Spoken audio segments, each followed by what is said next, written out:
and welcome to this week's episode of the Melanin Muses podcast, Fangirl Fridays edition.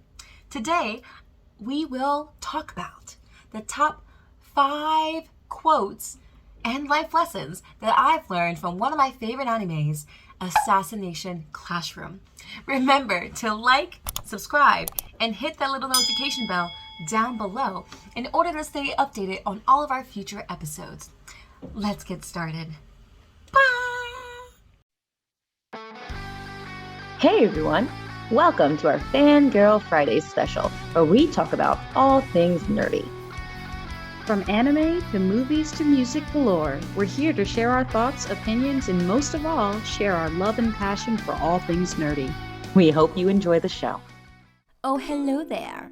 It is Cleo, and thank you for joining me this week for the first episode of Season 2 of Fangirl Fridays. Now today I'm going to talk to you about something really fun and really close to my heart, and it's an anime called Assassination Classroom. Now, don't judge it based off the title. It's actually a really in-depth, feel-good anime that happens to involve trying to assassinate the teacher. And I know that sounds very strange, but throughout this anime, I have learned so many life lessons, both emotionally and professionally. And I know it's a very odd thing to say considering the title, but I'm going to share with you the top 5 quotes and the lessons I've learned from these quotes from this particular anime.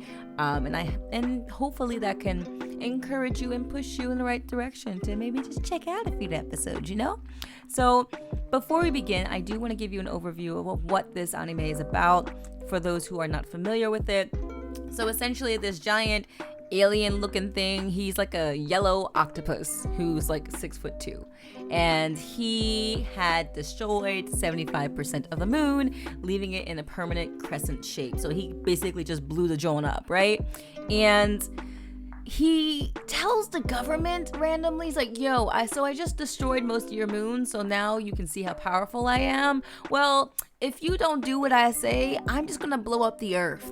So yeah, you have a chance to fix this, but you just have to let me be the homeroom teacher of the reject class of this high school, this junior high school called Kunogigaoka Junior High. And I'm sorry if I'm butchering that name. And so Earth is like, sure, we don't want you to blow us up, and allows him to start working as a homeroom teacher, where he legit just teaches the basic core subjects. He teaches English, he teaches math, science, social studies, all of the subjects to this class. Well, it's called Class E, and it's filled with the students who are basically subpar and lower level in terms of academics, because this high school is one of the prestigious high schools in that particular area, and Class E is pretty much where all the quote-unquote rejects of the school go, where people look down on them. They're like, you're stupid, you can't be with us, you're not worth it. So all the quote-unquote rejects that go there, and he decided he wanted to teach them. Now it's unbeknownst to the rest of everybody as to why he wants to teach them, but he does.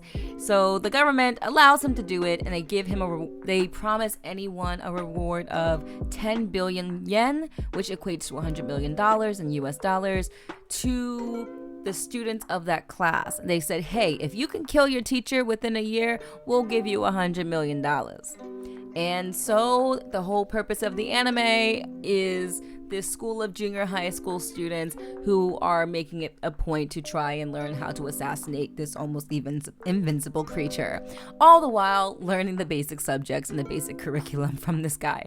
That sounds very strange, but it's actually pretty hilarious watching these students try to become assassins and the teacher basically giving them life lessons along the way. It's pretty dope, and it winds up making you cry. I'm gonna just tell you that right now. So with that out the way, I want to get into the top 5. All right, so starting at number 5 is a quote from Koro Sensei, and let's be fair, most of these quotes except for one is from Koro Sensei because he be dropping real gems. But at number 5 is, all of the connections we encounter in this world serve as teachers who nurture us.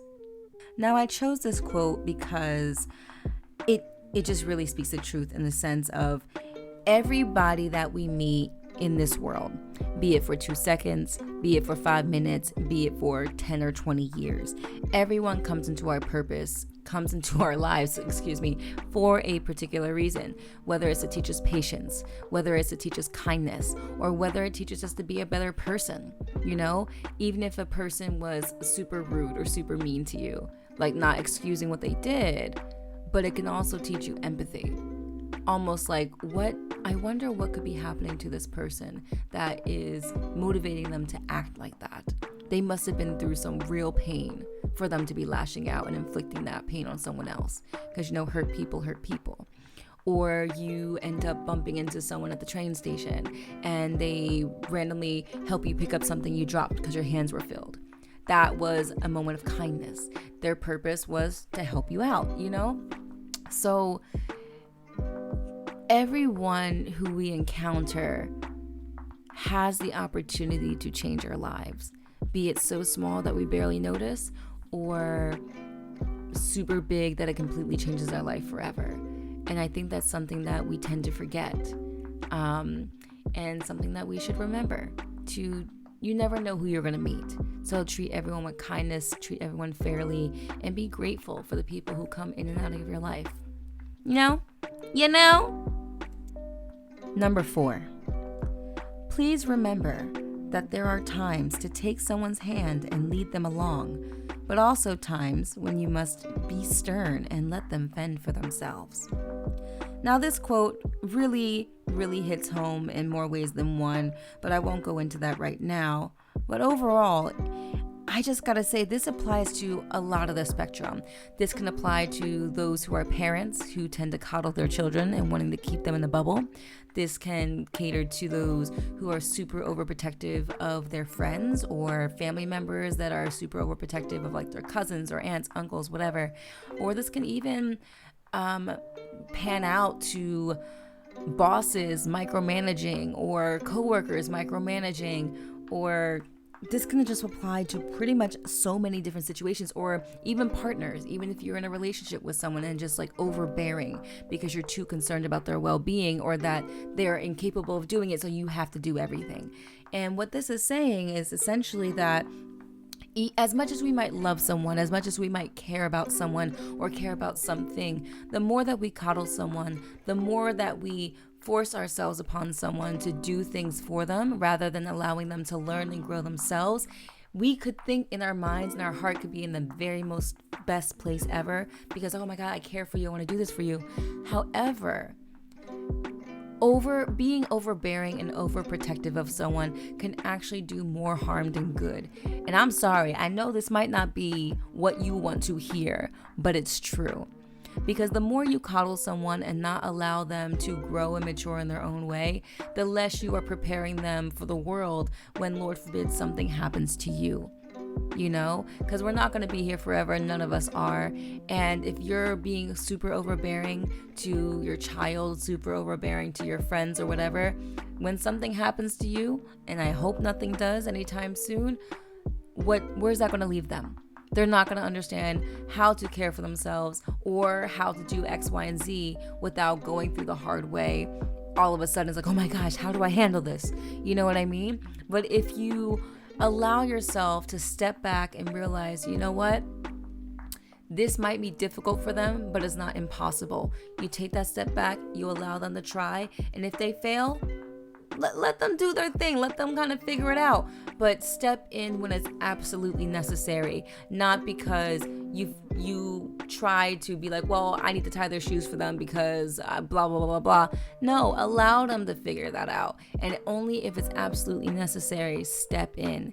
Because without stumbling, without failing, without trying, we will stay in the same place. We won't be able to grow. We won't be able to mature. We won't be able to reach our full potential without those life experiences. So as much as we care, as much as we love, sometimes it shows an even stronger love and trust to allow the people we care about to take on challenges and take on things alone, especially when they want to, So learn to step back, breathe, relax, and trust. Have that trust and faith in whoever that person is to you, that they can do it. And if they need help, they will ask. Number 3, to kill is an action which overflows in everyday life. In actuality, the more you try to be accepted, the more you kill your unrestrained self. Now this really hit home for me. And I was like, ooh, why are you coming at my neck? Why are you attacking me with this? And it hits home simply because we live in a society in which the ideal is to just fit in, be the most fashionable, have the high-end things, and just be one of the group, be one of the crowd, and be accepted, because we're human, we're social creatures. We want to be accepted. We want to have the friends. We want to have the posse. We want to have the girls or the guys or everyone in between, you know? But the more we try to fit in, out of fear of allowing our true selves to stick out, the more that we're dying on the inside. And I say this from experience. And from personal experience, it's like when you are the outcast, when you are the nerd, when you're the one, like this was back before anime was cool and it was mainstream. Because when I was younger, anime was just coming into the States. Many people didn't even know what it was. And if you showed interest in it or you expressed interest in it, you were bullied like relentlessly. Like people were throwing away my books, they were stealing my stuff, they were basically calling me all types of names and just making me feel ashamed. Like, oh, you're not even black enough, you're trying to be Asian just because you like anime, you know? And it was just really tough. And even a past relationship of mine would bully me about liking anime and make fun of me to the point where I would hide just to watch it, you know?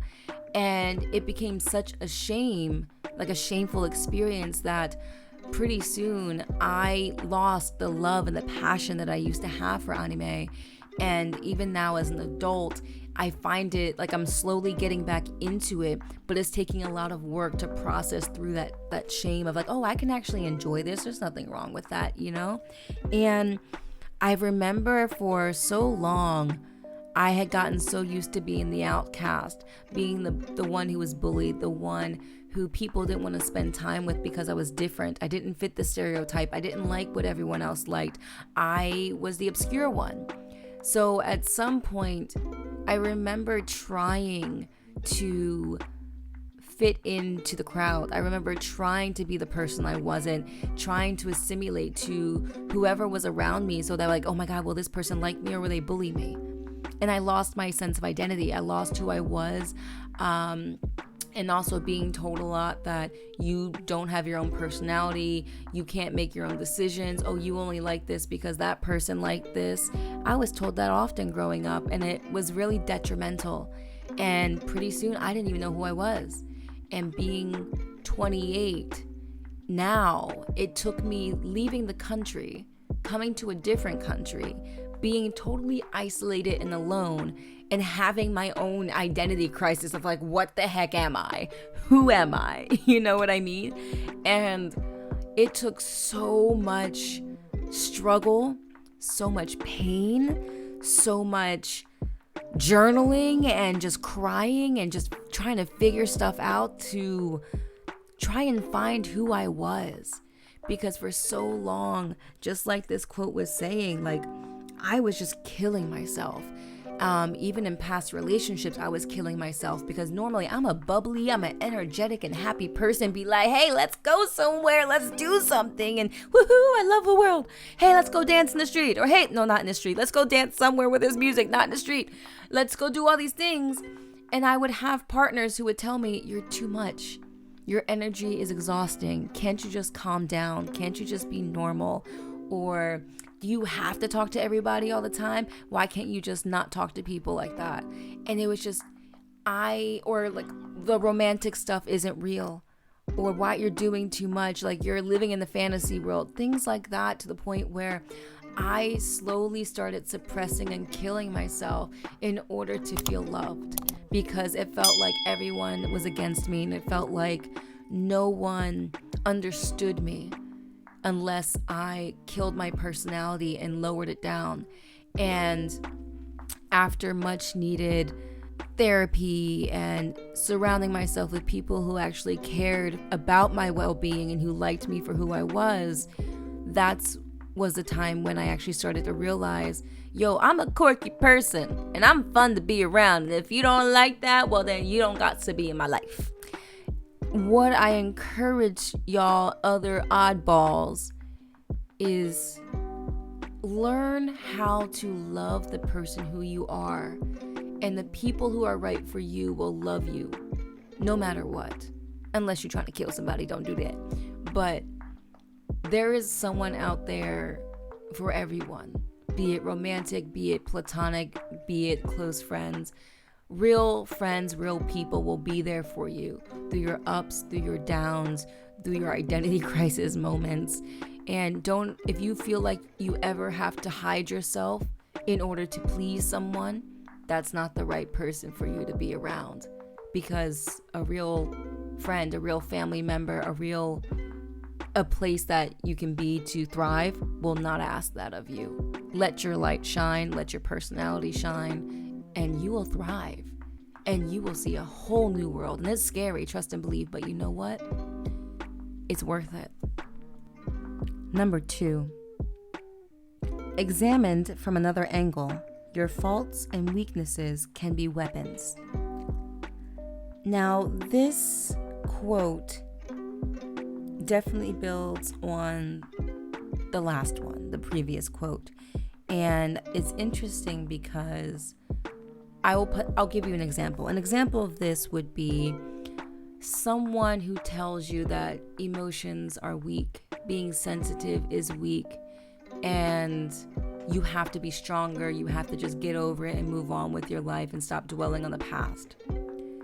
And being vulnerable is also weak. Like, you can't do that. You can't show your emotions. You can't do X, Y, and Z with your emotions.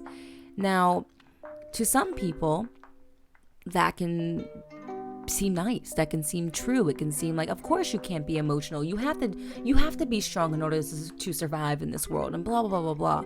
And granted, there's some truth to that. Like, if you can't hold your own in certain situations, then it can be rough for you. Life can be rough. However, if you look at emotion from a different angle, I tend to think the more self-aware and vulnerable you are, and more attuned to your emotions, the more at peace you tend to be. And that leads to strength, because you're no longer allowing the emotions that you are suppressing to dictate your actions. So, for example, someone who claims that emotions are weak, they may be the exact person who tends to suppress their emotions. So bad things happen to them, their resort is not to feel. So they suppress, they push those feelings deep, deep, deep down, because they don't want to face that. They don't want to face it because it hurts too much. So their coping mechanism, I just won't feel it and I'll move on. I'll keep myself busy with work. I will keep up a wall so no one gets close to me, but I'll have on this face like, yeah, I'm perfectly cool. I'm this tough bad bee, like nothing affects me. But they don't realize that aggression they give off, that closed off wall they give off, people can feel that. People can feel that energy. People know that you aren't being 100% with them. And that could lead them to wonder why they don't have genuine connections with people or genuine relationships. And it can be frustrating. And that can, in turn, reinforce the cycle of, I don't need anybody because no one's real. Because no one wants to work through my wall. Because I can't let them in because it hurts. It's just an endless cycle, a perpetuating cycle. In comparison to a person who acknowledges their feelings, who works through those feelings, either with a professional or if they have the capacity to do it themselves. They allow themselves to feel. They allow themselves to cry. They allow themselves to process those very difficult memories. And thus it makes them stronger. It makes them more empathetic. It makes them able to relate to others and build more genuine connections, build a stronger tribe in order to thrive. And I believe that's what this quote, one of the situations where this quote can be applied to especially when it comes to emotions nowadays, especially for you fellas out there. You guys got it hard because y'all are taught, it's like, especially in America, y'all are taught to be the breadwinner. Y'all are taught that you can't show emotions. Y'all are taught that you can't cry because it's quote unquote too feminine. Like, that stuff be hard. But you know what? Emotions aren't weak. At least I'm just going to use emotions for this example. Like, they're not weak. They can be your greatest asset in order to thrive in life, in order to push through and to be the person that you want to be. So I would say don't underestimate people, because you never know what could be lurking beneath the surface. You never know what strength lies behind that shy person. You don't know what they went through. You don't know what the person with super anxiety is going through. They can be the strongest person, even stronger than you. So don't judge. Don't judge. And finally, number 1.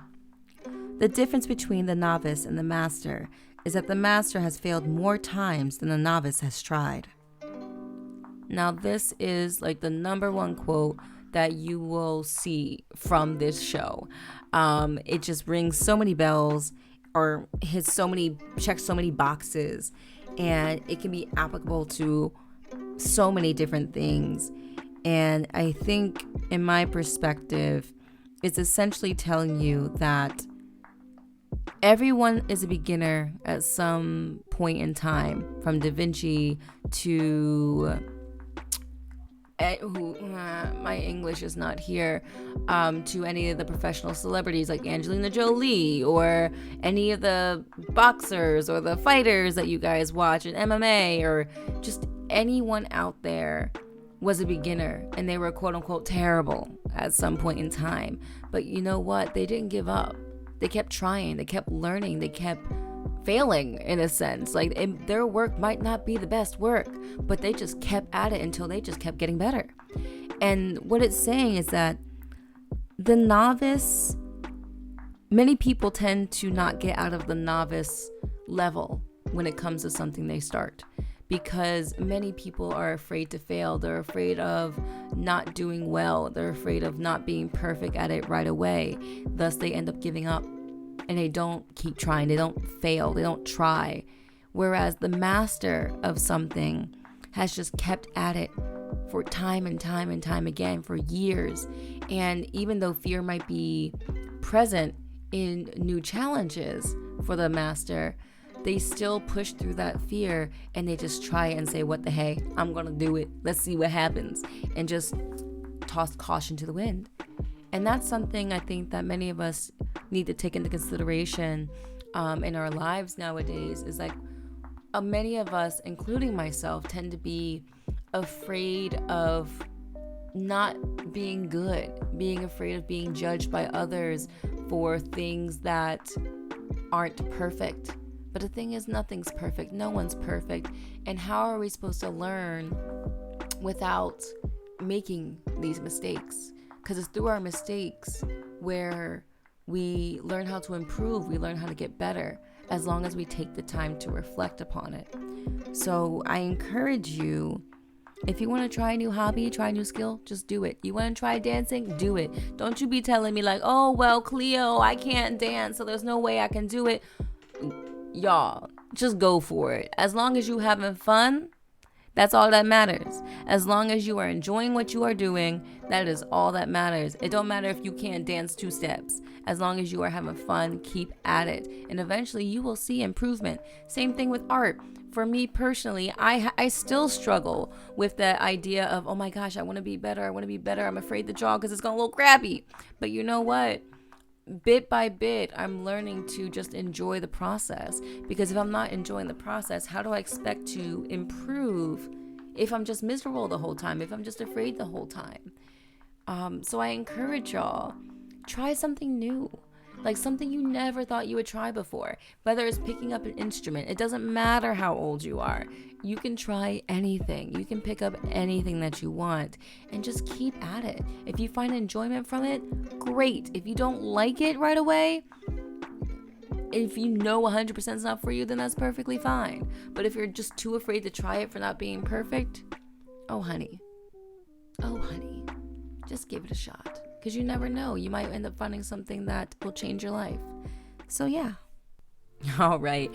Now that was a bit of a long episode. I know y'all be hearing my voice a lot on this one, but I at least really thought it would be necessary to share these tips and tricks with y'all, because these are something that really resonated with my heart, and I wanted to just share it with y'all because you guys are amazing and I like you. So thank you for joining me solo on this episode of the Melanin Muses Fangirl Fridays podcast episode. And remember to follow us, and you can hear us on any of the platforms of Spotify, our iHeartRadio app, as well as any other pretty much podcast places that you listen to your podcast at. So again, thank you for listening, and I'll see you next time. Bye!